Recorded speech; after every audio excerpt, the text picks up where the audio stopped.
I saw so many of them. Well, an assault weapons ban doesn't really affect me that much because I don't have any, and I don't think they understand what a slippery slope that is because all it takes is one thing. Welcome to Gun Owners of America State of the Second podcast. I'm Kailey. And I'm John, and today we're joined by TC from Smoky Mountain Knife Works and Smoky Mountain Gun Works. Yes. Smoky Mountain Guns and Ammo, yeah. Close enough.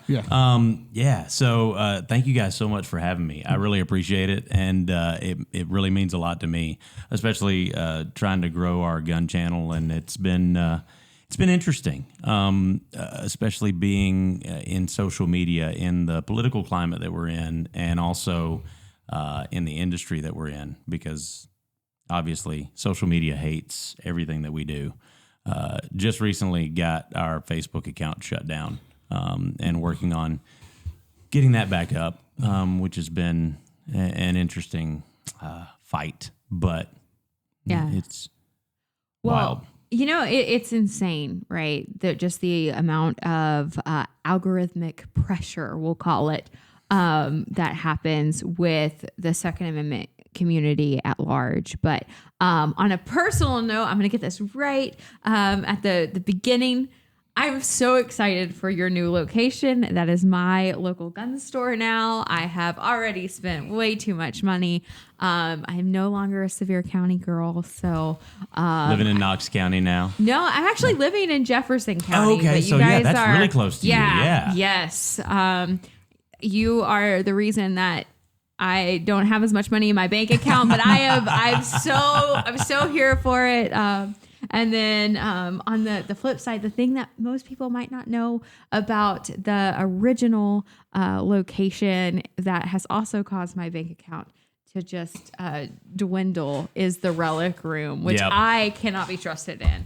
But it is so awesome to have you here, and I'm stoked to see the growth in your company. Yeah. Well, we're sitting here in Gatlinburg, Tennessee right now, getting ready for the convention in Knoxville. And when we pulled into town, I told Ben, who helps produce the podcast, that we got to go to the Big Blue Roof. And he goes, "What is the Big Blue Roof?" I'm like, "Bro, you don't even know. Like, if you drive through Pigeon Forge up through Sevierville and you see that Big Blue Roof, that is like a beacon call for everybody. You just got to go. The store is amazing. It's a fantastic location. You guys have such a cool store." Yeah. It's actually listed as an attraction in the local area, like on TripAdvisor and stuff. It's actually listed as an attraction because it technically is a museum in and of itself. Not only the world's largest knife store, but it's a museum of, like you said, the relic room, relics, and also knife history and American history. So it's a really cool place to be and get to work. It's kind of a dream come true for me.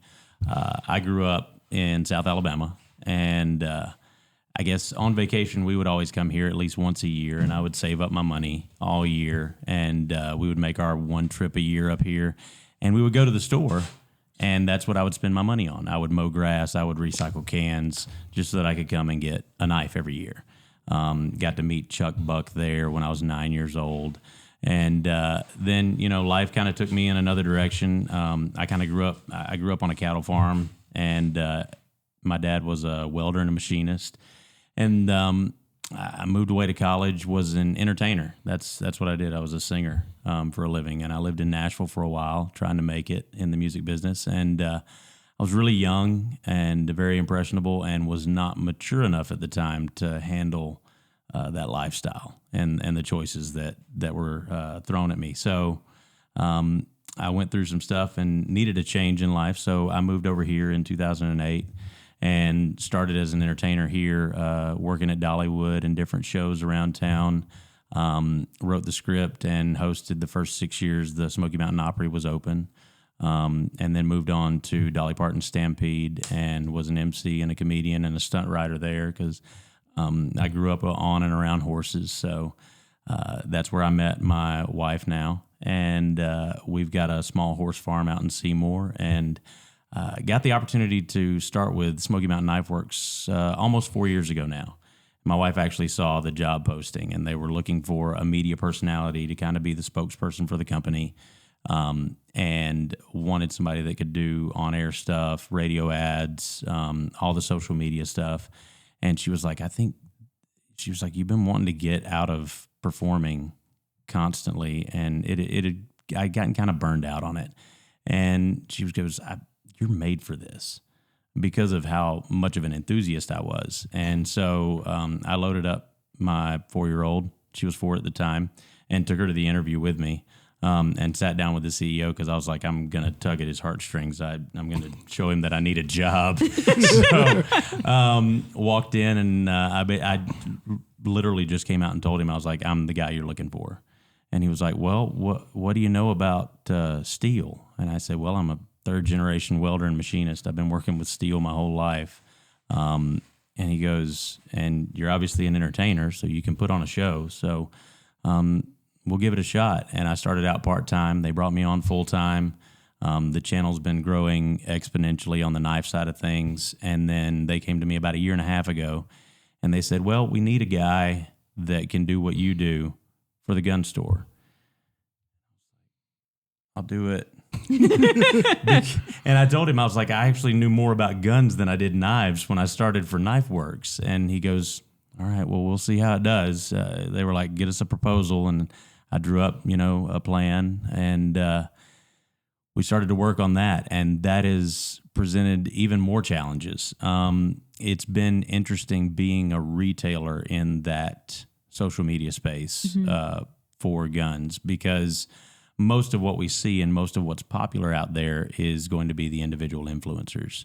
I was an enthusiast in watching back in the days of Nut and Fancy, and those, 30, 40, 50-minute videos of him just droning on, and I loved it. I ate it up.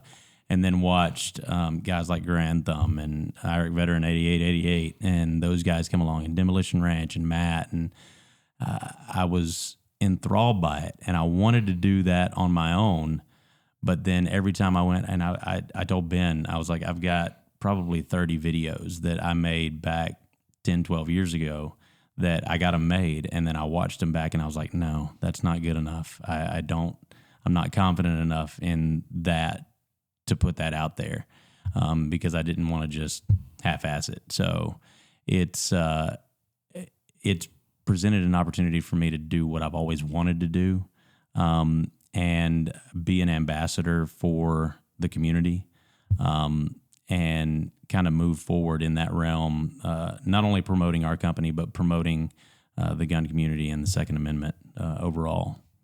Yeah, I mean, you've grown the Smoky Mountain Knife Works exponentially over the years. I mean, I remember there was a guy before you, and he left, and then you came on, and it just seemed to take off after that. Yeah. And watching, you got the studio, you do all the things. I think we were sitting here the other day. I was like, "Wow, Smoky Mountain Knife Works got a live video feed going on right now."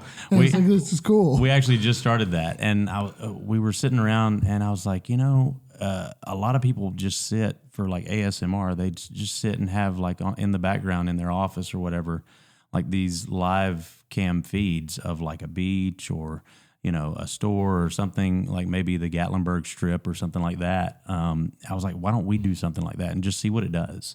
And, maybe we can incorporate some like deals of the day, and we're working on it constantly just to see what we can do with it. But I guess that's been the biggest hurdle, and what a lot of people don't realize is both knives and guns, we can't promote ourselves on the internet, even through Google, let alone on social media. We can't pay for advertisements. They won't let us. And we have people contacting us all the time. We can get you paid advertisement. No, you can't. You say you can just because you want to talk to us, but they won't let us. And so everything that we do as far as growth has to be organic, and that presents a whole nother level of challenges, because, I could go and do what I do for a normal company outside of the realm of, guns and knives, and make a lot more money, and it would be so much easier. It would be a lot less work, because I could pay for those advertisements. I could pay for that visibility. But I wouldn't get to do something that I'm passionate about, and I wouldn't get to do something that I enjoy on a daily basis. It would be a job. So it's been fun. And as my wife puts it, her boss asked her the other day what I do for a living. And she goes, he plays with guns and knives all day and makes stupid internet videos. And I was like, well, when you put it that way, it does sound like a really cool job. I wish that was all that went into it. There's a lot of analytics that goes on. And I mean, we can't rest at any moment because, like you said earlier, the algorithms change drastically on a day-to-day basis. So we have to stay on top of that stuff and work through that while at the same time being knowledgeable about all the new products coming out. And I was talking to Ben too. It's been interesting getting into guns because that's been a different ball of wax as far as the individual influencers and the community goes. Because there's not a lot of retailers out there that are doing the type of content that we're doing. And so it's also presented its problems because individual influencers can go out there and give their opinions on things. Whereas I'm a spokesperson for a company. I have to be very diplomatic about what I say and how I say it. Because there's a lot of things that I come in contact with on a daily basis that I'm not supposed to know or that I can't let out there. And it's not always the case of an NDA or something like that. In a lot of cases, it's just, hey, don't tell anybody about this because if I do, we lose that vendor or that manufacturer. So I have to be very diplomatic about that. But also when it comes to content, I can't just give my opinion, but I'm trying to use that as an advantage or to my advantage, so to speak. Because what I can do is I can back up, like if I do a top 5 list, so to speak, I can say these are our top 5, and I've got sales reports to back that up. I'm not giving my opinion. I'm just saying, hey, these are the top 5 sold. And it's really funny because we get in the comments all the time, oh, there's no way you're just being paid to promote that gun, or you're just being paid to promote that knife. There's no way that's, and I'm like, I'm looking at the sales reports right here. Like, I don't know what to tell you. I mean, we sold $15,000 of that one right there. And then I think another thing that a lot of people don't realize is retailers, we don't set the price on a lot of things.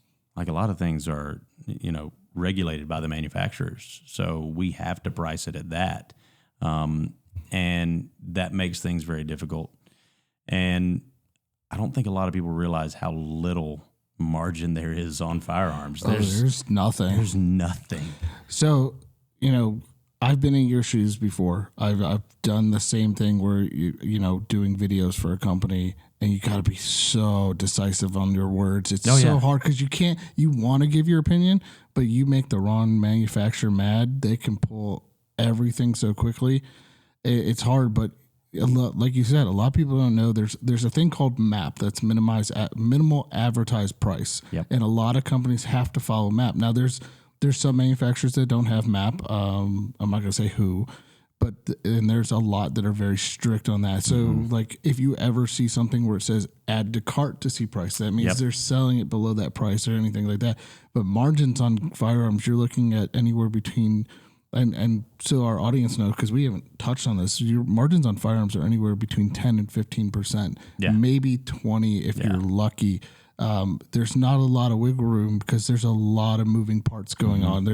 You've got, it's gone from, if you're not direct with manufacturer, it's gone through a distributor, and the distributor, you're buying it from the distributor, and they're coming, well, they got to make their money, and they bought it from the company for that so much. And then when you buy it and you got to pay your shipping fees on top of that, and it gets in the store, now you got to figure out, okay, what's your margin, or did I get a good deal at a show, and can I cost average?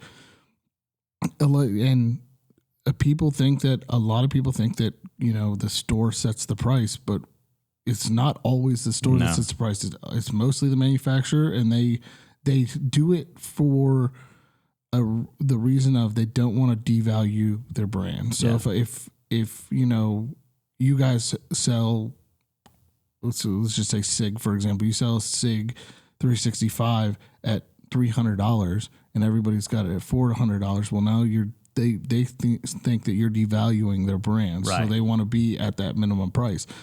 And it's if you got into the gun industry to make millions of dollars, you're in the wrong industry. You got that right.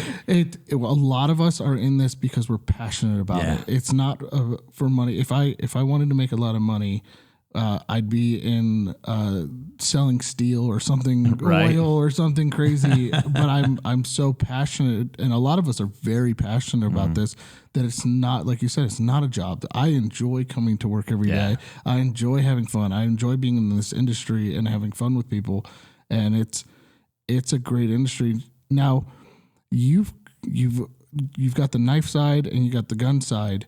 The knife side is a night and day different from the gun side. It is, and that's kind of one of the things that I wanted to talk about. It's been very interesting to see the difference, I guess you could say, in demographic. Because on the knife side, it's a much broader spectrum of people and their beliefs. So you get people from all walks of life, whereas in the gun community, I could safely say that we're all kind of very like-minded people. We all kind of value the same things. We all kind of look at, especially the Second Amendment, the same way. But on the knife side of things, it's from one end of the spectrum to the other. And I guess one thing that I would like to see more of is us being more of a cohesive unit, because we're all in this together. Honestly, when you look at the things that go on around the world, that could be all of these people that love all of these things at some point. And so I think in a lot of cases, especially in the gun world, but across the board, I think we can be our own worst enemy sometimes when it comes to how we look at each other and how we treat each other online. That's one of the biggest things that I'm trying to combat now with a lot of the content, because I'm trying to open it up to people that are maybe on the fence or wanting to get into it, because it can seem very intimidating. It can seem very daunting, especially when they're trying to research and they don't know what to get. And then they go into the comment section and they just see people getting blasted left and right. And they're like, oh, well, I don't want to touch that, because, if I make the wrong decision, then people are going to look at me horribly and they're going to just make fun of me. And that turns a lot of people away that I feel like we could use their help and their advocacy. So I think being a little more welcoming would help us all tremendously. And that's kind of what I'm trying to steer a lot of my content towards, being more inviting and being more informative to the people that don't know as much, or the people that may be looking into it more. Yeah, I couldn't agree more. I mean, being more welcoming to community. If you've ever, and I know you've been to Blade Show, but if you've ever been to a Blade Show, it is a totally different animal than going to our convention. There's a wide demographic. Yeah. There's a group of people sitting in the hallway playing with ballad songs and spinning them around, and it's eye-opening, because my first Blade Show, I figured it was going to be like going to SHOT Show, like going to and seeing a lot of the same demographic. And I got there and I was blown away about how wide that demographic is. Mm-hmm. And it got me thinking, like, how do we like the same thing? All of us like the same thing, but how do we get the people who are on the fence there? Because it is a different ball game, a different room. How do we get them to come and go over to our side or over to the gun side and go expand their journey? And I think, the big thing with the internet, and you love it, you hate it, it's the internet, but everybody's hiding behind a monitor, and the filter comes off. And to build a community of people who can talk, and I've told Kailey this when we first started this podcast, I'm like, don't read the comments. Don't read the comments. You're going to read the comments. You're going to get frustrated with it. But then you start responding to them, and you talk to them, and you kill them with kindness, is what I like to say, and go, hey, I see you don't agree with me on this, Why do you not agree with me on this? Or oh, you're making fun of me. Okay, yeah, I could afford to lose a couple pounds. Hey, do you want to?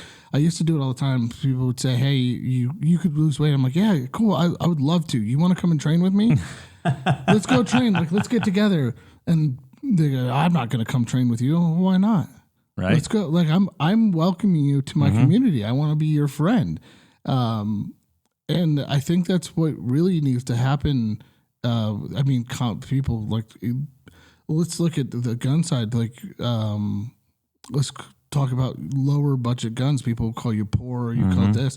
I'm just happy that you have one gun. I'm just happy you got into this.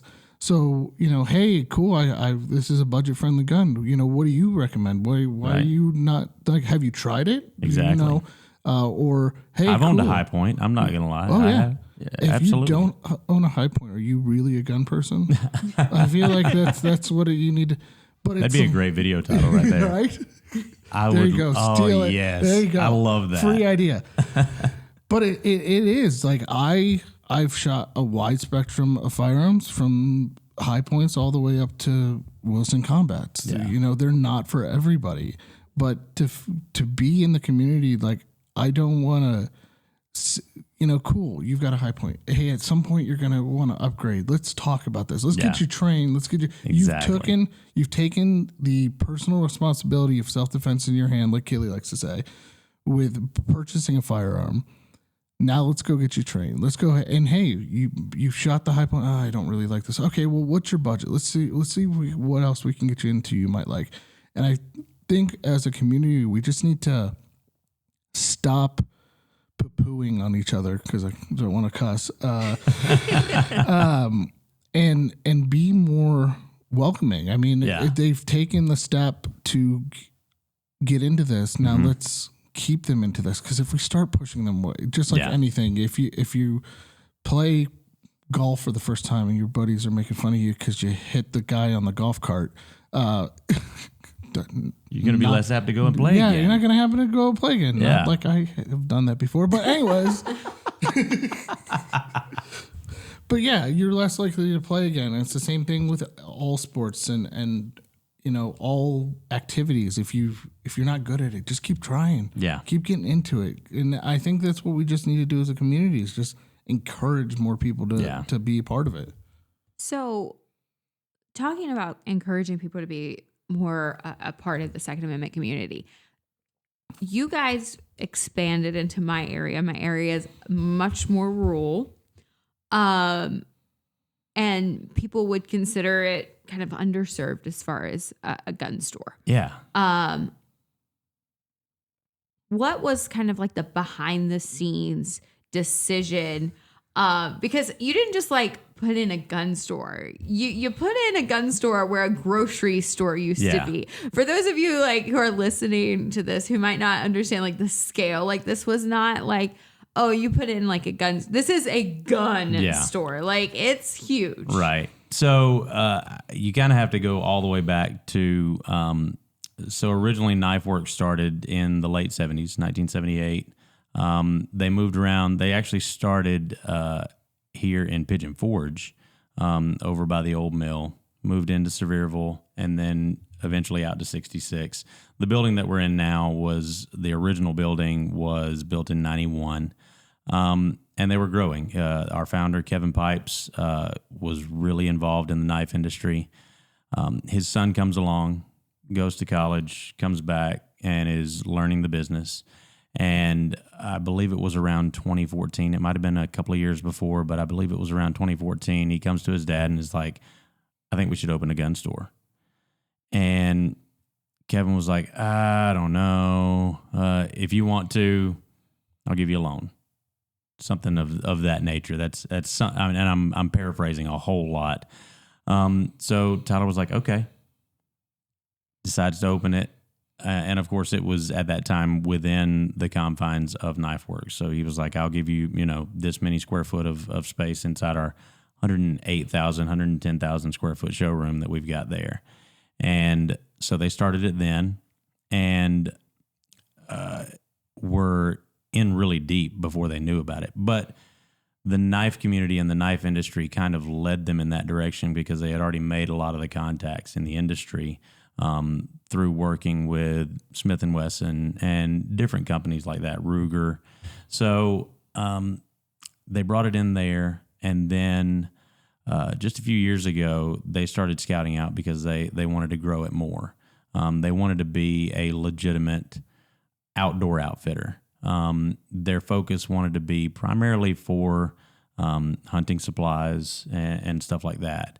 And they wanted to be able to sell blinds and camo and all of the equipment that you're going to need, not just firearms either, also for archery, because our owners are big hunters. That's what they've always done. So, and coming from my background, that's what I grew up doing too. That was my introduction into guns. Was as a hunter. I wasn't in law enforcement. I wasn't in the military. Almost everybody else in my family was. I was the only one that wasn't. But I loved hunting, and that's what got me into it. So they started that, and then started looking for different properties. Well, then this one came up. It was an old Food Lion, and they bought the property and went in and completely remodeled it. It's currently between a 48 and 50,000 square foot showroom there. We are actually expanding the gun selection even more now, so you'll be happy to know this. We're actually running a sale right now. We're liquidating some stuff that we've got in the store right now, and not that it hasn't done well, but we had a huge fishing section there. We're moving some of that out because we've got so many firearms that we don't have room for in a 40,000 square foot, 48,000 square foot showroom, which boggles my mind. But we're bringing, I think it's around 650 new SKUs of firearms that we haven't had on display as of yet. I can hear the money leaving my bank account. Yeah, just 650 new SKUs of firearms. And so we're expanding that, and really excited about that. And there's always been room for more growth. That's the way that we've looked at it. And when they brought me on, they were like, we just need some creative content. And that's where I guess my performing background kind of stepped in, and my writing background. I was like, well, what can I do and what can I not do here? And they kind of gave us a very long leash as far as that goes, as far as what we were allowed to do, especially considering what we do, as far as the content that we make and the way that we come across. We're a little more on the edgy side, especially in the knife community. But it's one of those things where, like I said, we're just trying to open up and bring more people into the community and I love what you guys do, because you guys are really where the rubber meets the road. That's where the fight comes in, because I don't think a lot of people realize how important it is to stay after it. And I can be just as guilty as the next person at being complacent.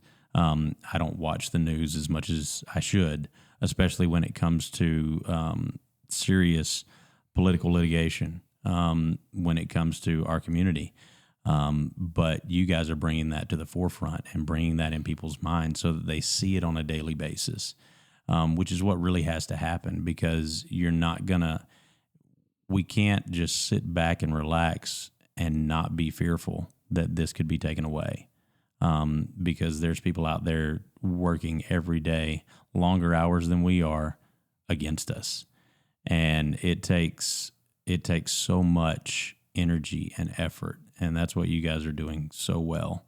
And folks like us really appreciate that, because without you guys, we don't have a livelihood. We don't have a way to put food on our tables. So, well, I appreciate you saying that, and the vote of confidence that gives. We both live in Tennessee. You work for a Tennessee company. We're about to hold a convention in Tennessee. Tennessee is definitely at the forefront of our minds right now. And it's amazing how fast a state can change. It was not very long ago that our governor was signing permitless carry to now, going for a red flag law in a special session. And that's where a level of vigilance has to be there, and a persistence from the Second Amendment community. And, I am so proud of GOA members. I went to the Gun Owners Lobby Day. I've been at every Gun Owners Lobby Day that we have co-hosted. We co-host it every year with the Tennessee Firearms Association. And it's a long-standing tradition. And it's incredible because, and I love that event probably more than any event I get the opportunity to do all year, because it is my state. I never want to ask someone to do more than I am willing to do. Right. And so when you hear me say, get involved, send emails, call your representative, show up for lobby days, I mean that, because I'm sending emails, I'm calling my legislature, and I'm showing up for lobby day. It isn't something that we can be passive in. Yeah. And so being there and showing up is so vital to the overall success of the Second Amendment. And so I'm so proud of our state for not just going, well, the political winds changed, right? But we actually took action and are winning that fight. We're securing our schools, and we're doing the things that need to be done so that Tennessee is on its way to being more free, not less free. Exactly. And that not only makes for a stronger Second Amendment, but it makes that barrier to entry for people to join the community lower, which hopefully means more people are interested in walking through your doors. Exactly. Well, you said protecting your schools. Tennessee just passed carry for teachers, correct?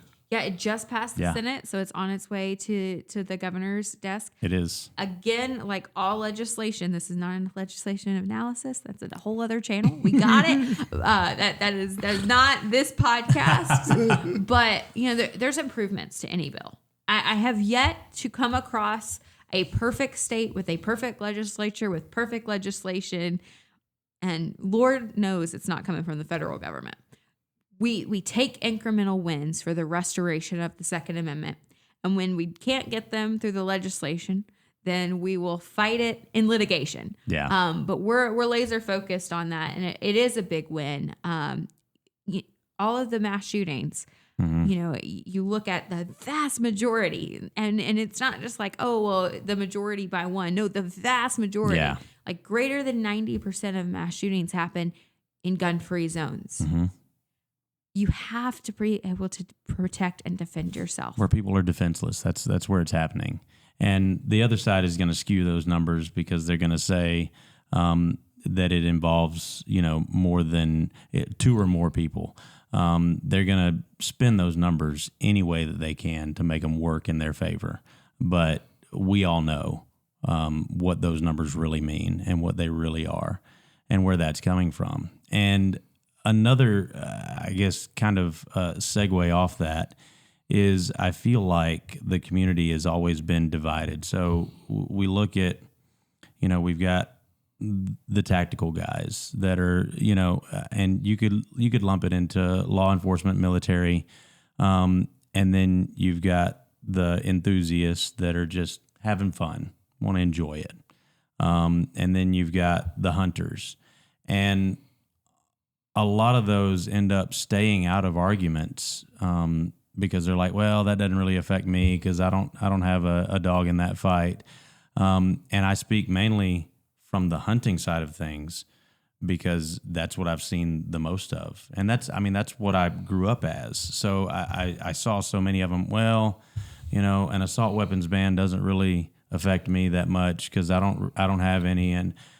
I don't think they understand what a slippery slope that is because all it takes is one thing. It's a step in that direction. And we look at right now and what a lot of hunters don't realize is the lead ammo ban. Mm-hmm.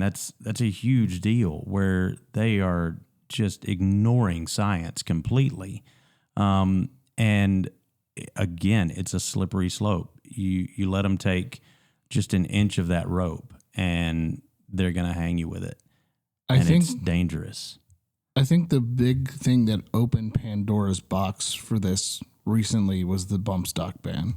A lot of people said, I don't have a dog in this fight because I don't think bump stocks are cool. I know I don't have one. They're dumb anyways. Who cares? And it opened Pandora's box that now, first it was bump stocks, then it was pistol braces, and then it was FRT triggers, and then it's this and that. And like you said, it's a slippery slope.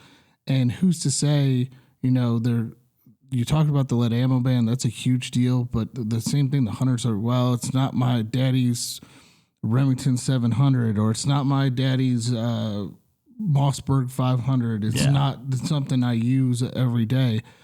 But we've seen legislation on state levels where, okay, if you're a bird hunter, well, semi-automatic, doesn't matter if it's a shotgun or a rifle. Right. And they're going after that. Mm-hmm. Well, now it does affect you, but you don't think of it because you're looking at it from the eyes of an AWB or assault weapons ban. You've got to realize that's one step to losing everything. Yeah, we can't afford apathy. Right.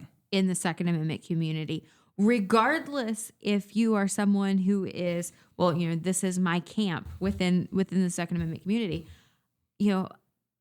Thank goodness for GOA members, because when it came to that lead ammo ban, over 90% of the comments came from GOA members. And I love waking up to go to work in the morning because I truly believe in what we're doing. Yep. And, it's easy to have that view the first year you work somewhere, maybe even the second year.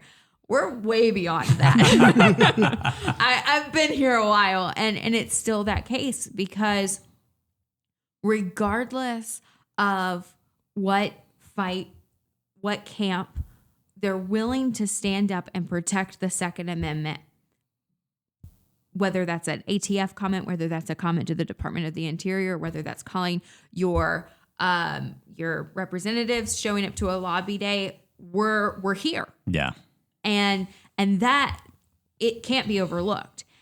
Now, what I will say to anyone who is not a GOA member that may have stumbled upon this podcast, find whatever level of advocacy you're comfortable with and start there. Yep. If you only have the ability to send an email that is a pre-typed out form that takes you 30 seconds, I timed it 28.6 seconds. Is what my time was to fill out that form because I wanted to be accurate. It takes less than 30 seconds to fill out that form. And if that's the only level of advocacy that you can do that. Mm-hmm.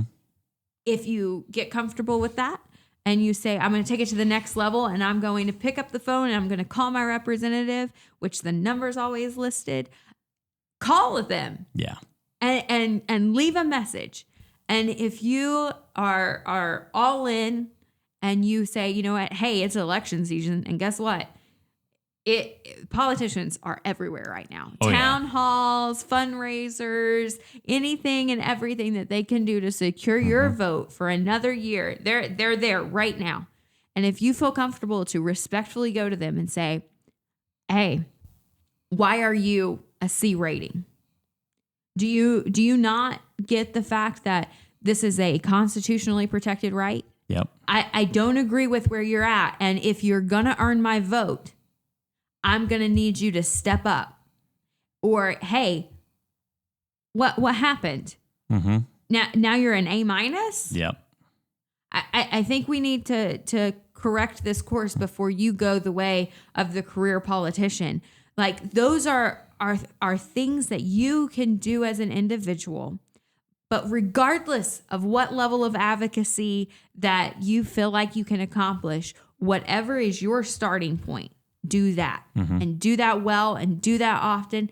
And then watch how exciting it is, because it's a dopamine hit. Absolutely. When you send that form and you're like, I told you exactly what I'm thinking. I told you exactly where I stand. You can't escape the truth of this now. I've made an actual difference. It changes things. And you get that moment of, all right, we can actually win this. We can actually do this. And it's exciting to see. And I want everyone, to, regardless of whether you consider yourself an advocate or an activist or not, to just start somewhere. Yeah. Well said. Absolutely. I know I am on my soapbox. No, I love fine. it. I love it. Absolutely. I dig it. The state has changed a lot, and we've seen a huge influx of people coming to this state from other states that I would say are a lot less free. And we've also seen a lot of those people try to bring their way of life here. Well, there's a reason they came here, and that's because we've already got it good. We know what we're doing.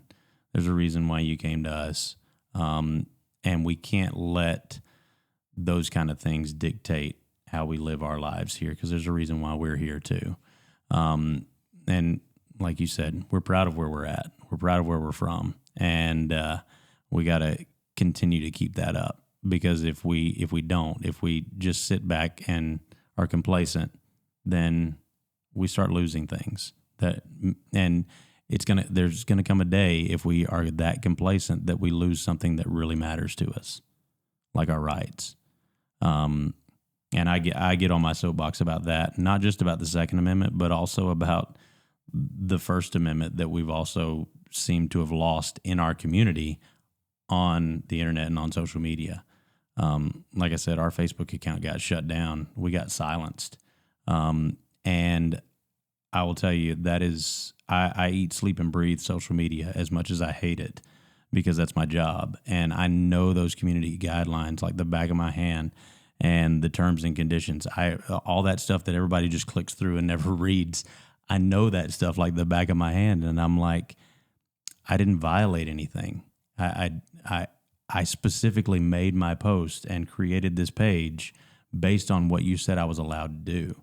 And even though I did that, they still took it away.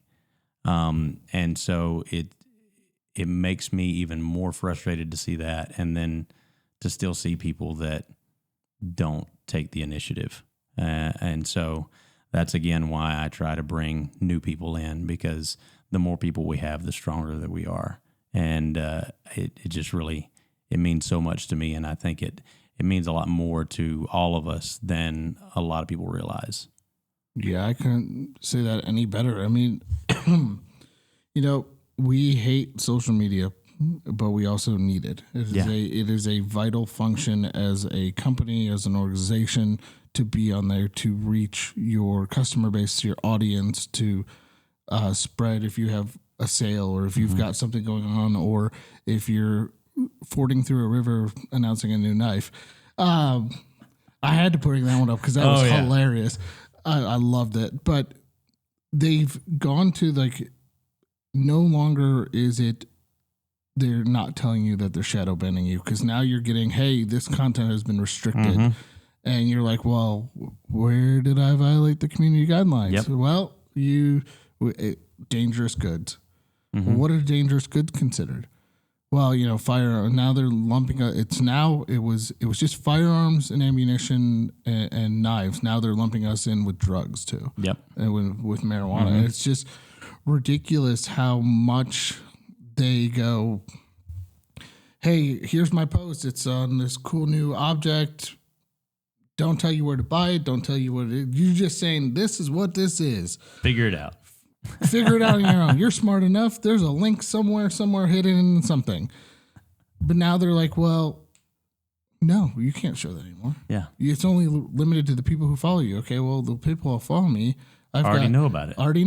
Yeah. I've got the numbers with social media. You're shooting for 10%. 10% engagement is what you want. If you got 100,000, it'd be 100 people or 1,000 people, whatever.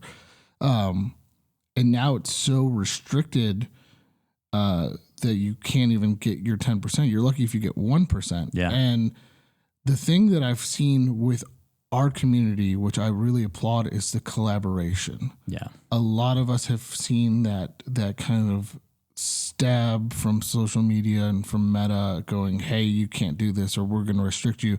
And now we're like, well, cool. I'm going to take your audience. I'm going to take our audience. I'm going to take somebody else's audience, and we're going to collab together to show this thing off. And I think that's the one thing that the firearms industry does better than any other industry, is that we collab together. And yes, Smith & Wesson and Glock may be competitors, but they'll collab together every once in a while. Yep. It may be somebody else collab together.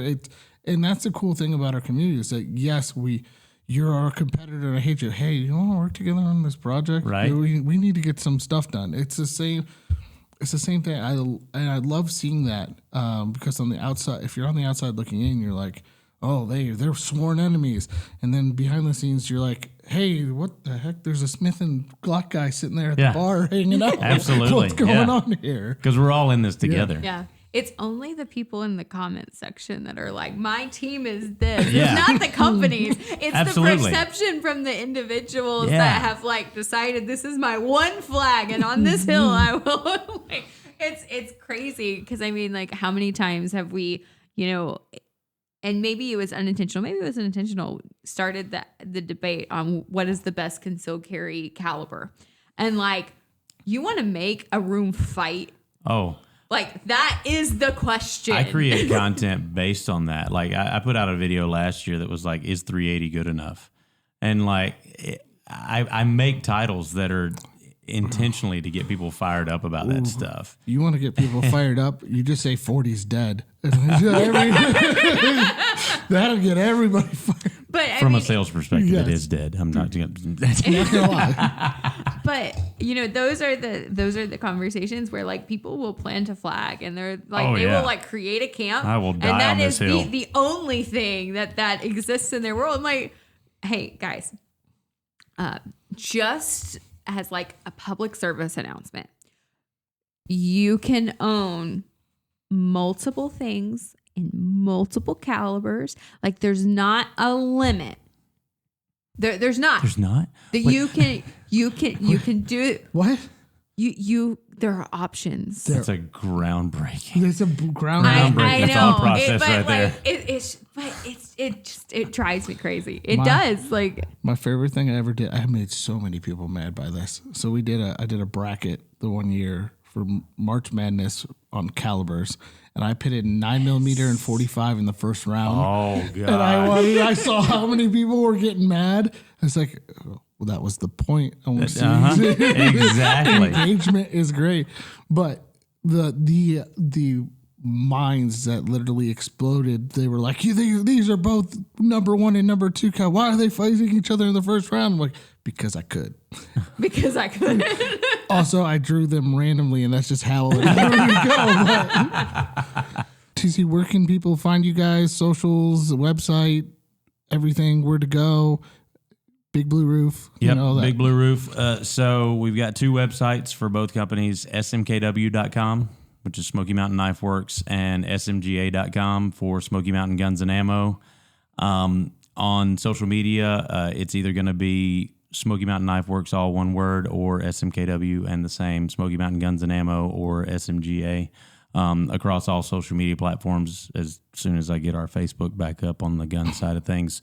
But I mean, we're all over the place out there. We've got a lot of really cool events coming up. We've got our Case President's Day event at the knife store coming up. We've got a ton of events coming up with different manufacturers at the gun store. We've got Ruger Days coming up. We've got a big FN event coming up. Dave Svegny's going to be there. We've got a lot of vendor-sponsored days coming up where you can come and meet the vendors, talk to the representatives from the companies, and we're going to have insane sales going on with those.